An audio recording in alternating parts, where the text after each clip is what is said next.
Happy Sunday and good morning to some, good afternoon to others. Over wisdom here.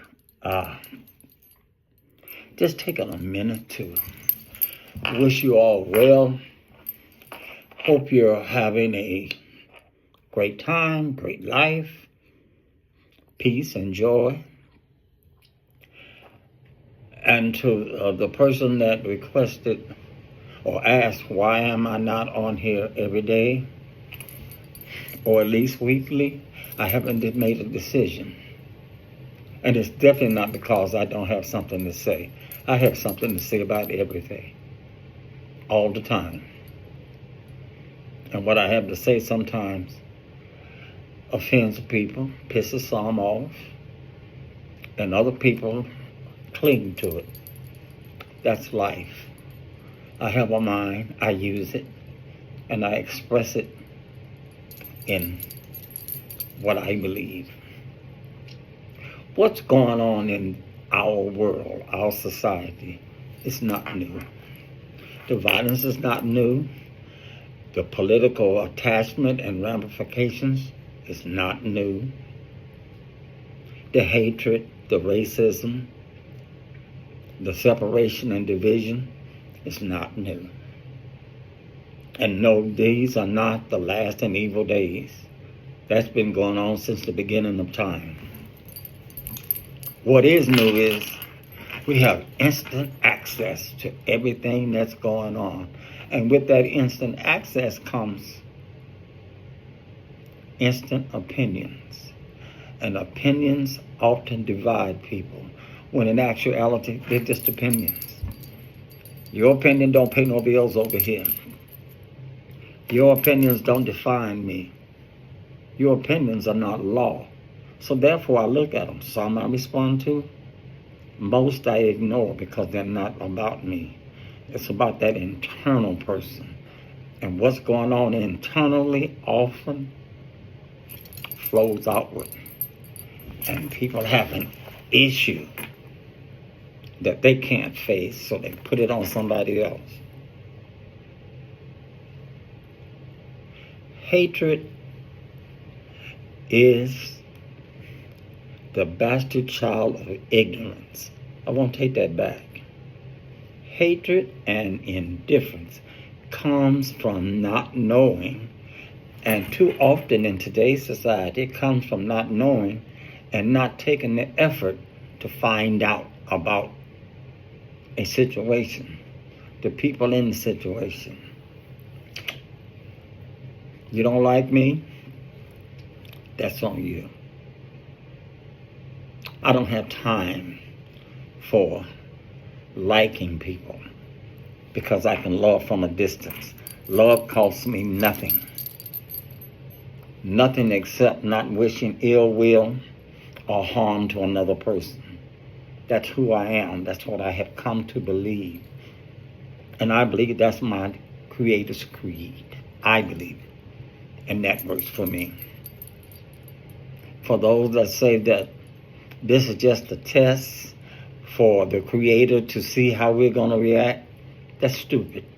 And I'll tell you the reason I say it's stupid. You can't tell me on one instant that the Creator is all-knowing and then tell me I'm being tested. Why would I be tested if the outcome is already known? That makes no sense to me. I think life shows up and we respond to it. We learn from it. Sometimes we don't learn and we repeat the same shit. I can't call it anything else. That's what it is, shit. It's a collection of hate, mistrust, distrust, pain, frustration. Shit. I'm dealing with my own. And I refuse to allow people to put theirs on me. You can disagree. We can debate that. We can talk about it. What I won't do is just debate how I feel. I won't debate what I believe. I won't debate on any level of how I am internalizing anything. That's something I have to do on my own. The real key in that is what I feel should not affect you. I have to process my feelings. I have to get all of that healed and out of the way. I can't put that on somebody else. That's mine. So as I look at all this madness, understand this. The fact that people are not falling out in the street and crying over this man's death is not a celebration. It's just they are not as concerned as some are. I didn't know who he was till he got shot.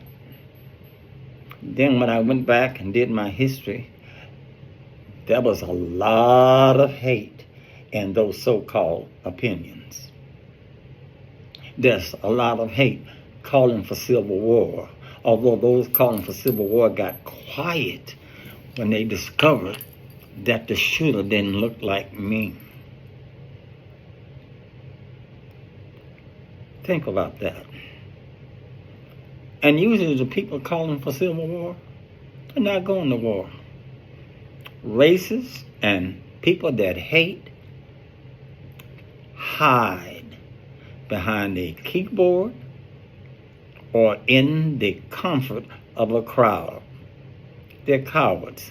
One-on-one, face-to-face confrontation is not their cup of tea. They're not going to do anything. They'd rather get you to do it for them. I am not going to be an instrument of anybody's hate, anybody's discomfort. And all of this, but he was a good Christian. How? Where? Too many people calling themselves Christians are attached to a man named Jesus and not what he became, which is, according to the story, the embodiment of the Christ or God consciousness. Many Christians have not done that. And it's not that they don't know how. It's the fact that that calls for accountability and responsibility. And people don't want that. Because if I am accountable and responsible for my behavior, I have to deal with the root cause of it. Why am I acting up? Why am I hating you? Why am I doing this? And that why scares the hell out of a lot of people. Because then I have to be responsible. And I have to hold myself accountable. And I do that for me daily. My downtime in the morning with my coffee and my cigar and sitting with my ancestors and listening to music is when I reflect and examine who I am. And I come up from that space shouting, no longer doubting, because I have a clear understanding of who I am. Me and my Creator are one, and I am one with all there is. And I, for one, own who I am. I, for one, am responsible for what I do. I hold myself accountable. I believe in my personal concept of being a congregation of one. Now have a great day.